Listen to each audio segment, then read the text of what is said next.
Welcome to Biblical Perspectives on the Holy Spirit.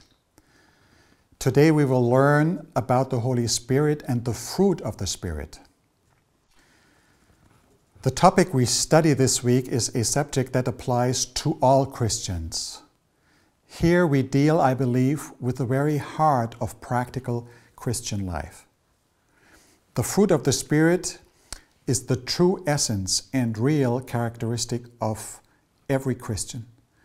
Each and every Christian believer, irrespective of sex, race, age, social status, is to possess and to display the Spirit's fruit. The fruit of the Spirit is to be present in all of us. In contrast to the gifts of the Spirit, which we will discuss next week, which are diverse and where the Holy Spirit gives special gifts to certain individuals as He pleases, the fruit of the Holy Spirit is something that every Christian should show in his or her life. The fruit is for all of us. No exceptions are allowed. The Apostle Paul talks about the fruit of the Spirit in Galatians 5:22 and verse 23.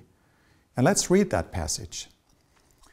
But the fruit of the Spirit is love, joy, peace, long-suffering, kindness, goodness, faithfulness, gentleness, self-control. Against such there is no law. Did you notice? Paul mentions 9 different aspects of the fruit of the Spirit. But we do not have 9 different fruits. It is only one fruit. The fruit is a complete package. God desires that all 9 aspects of this fruit will be visible in the life of His children. And again, there is a connection between the Holy Spirit and Jesus Christ.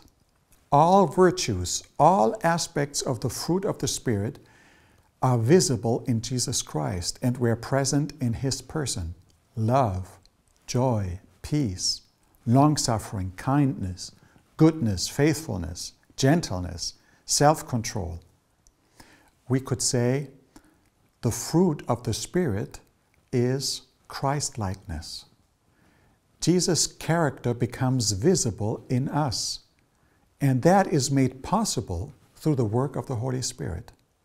If Jesus lives in us, we do not want to fulfill the lust of the flesh, as he says in chapter 5, verse 16. Now, it is the Holy Spirit who brings forth this fruit of the Spirit in us. This is nothing we can do on our own. No matter how hard we try, no matter how strong our will is, it will not work. All we can produce is an artificial fruit. From the outside, it might resemble the real fruit. It might look like the real fruit, but it is not.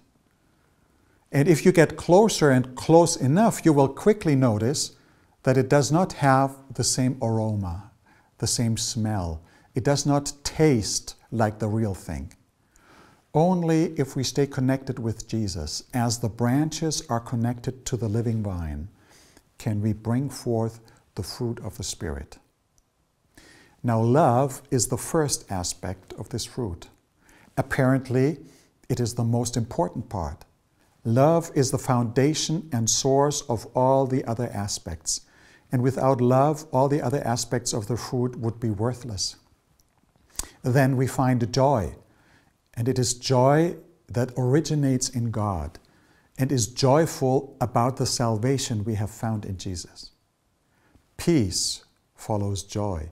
Peace is more lasting than joy and is the result of our justification that we have received through faith in Jesus Christ.